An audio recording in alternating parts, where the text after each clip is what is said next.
Əhzab surəsi 32-ci ayədə deyilir: Ey Peyğəmbərin zövcələri, siz başqa qadınlar kimi deyilsiniz. Əgər Allahdan qorxusunuzsa, yad kişilərlə nazlana danışmayın. Yoxsa qəlbində xəstəlik olan tamaha düşər, şəriətə müvafiq qaydada danışın.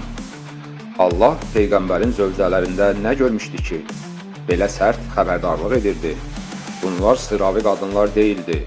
Allah'ın özü onları müminlərin anaları adlandırmışdır. Əshab surəsi 6-cı ayə. Onlara toxunmaq belə haram sayılırdı. O zaman niyə birdən-birə onların davranışına yönəlik bir şübhə, bir təzyiq, bir xəbərdarlıq gəlir? Əgər Allah hər şeyi bilirsə, demək ki, bu qadınların içində nazlana danışmaq vərdişi vardır. Demək ki, bu qadınlar ya Allahın nəzərində yetərincə təmiz deyildilər, ya da Allah insanların gələcəyini yanlış oxuyurdu. Ya onlarda problem vardı, ya da Allahda. Üçüncü variant yoxdur. Əgər Allah onların təqsirsiz olduğunu bilirdisə, bu ayə kimə xidmət edirdi? Bəlkə də bu ayə qadınlara yox, kişilərə yönələn bir təhdid idi. Qəlbində xəstəlik olan deyir, bəs o kimdir? Peyğəmbərin evinə kim girirdir? Peyğəmbərin öz doğma əmisi oğlu möminlərin əmiri Həzrəti Əli, Peyğəmbərin ən yaxın dostları, səhabələri Həzrət Ömər, Həzrət Əbubəkir, Həzrəti Osman, Peyğəmbərin doğma əziz Abdullah İbni Abbas olan əmisi. Bunların hansının qəlbində xəstəlik var idi ki, nazlı danışıq onlarda tamaha səbəb olacaqdı?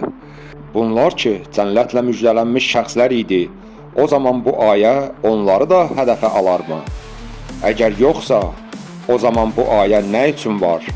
Əgər Peyğəmbərin evinə yad kişi girmirdisə, bu xəbərdarlığın praktik mənası nədir? Yəni Allah o şey üçün ayəmi göndərirdi.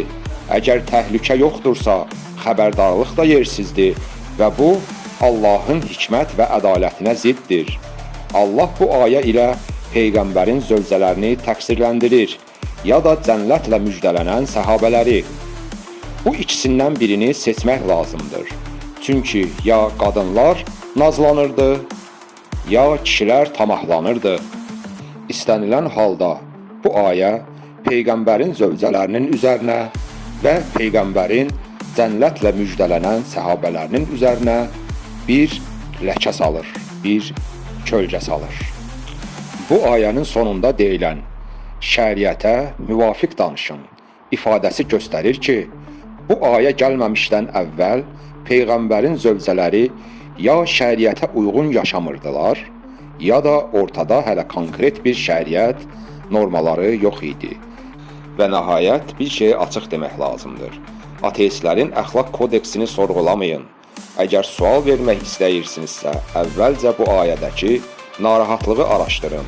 Niyə Peyğəmbərin zövcələri nazlana danışmaqla ittiham edilir?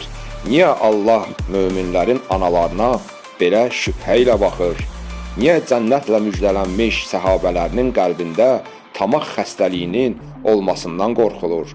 Əgər həqiqətən ədalət və hikmət axtarırsınızsa, ateistlərin deyil, ayələrin içindəki ziddiyyətlərin izahını tələb edin.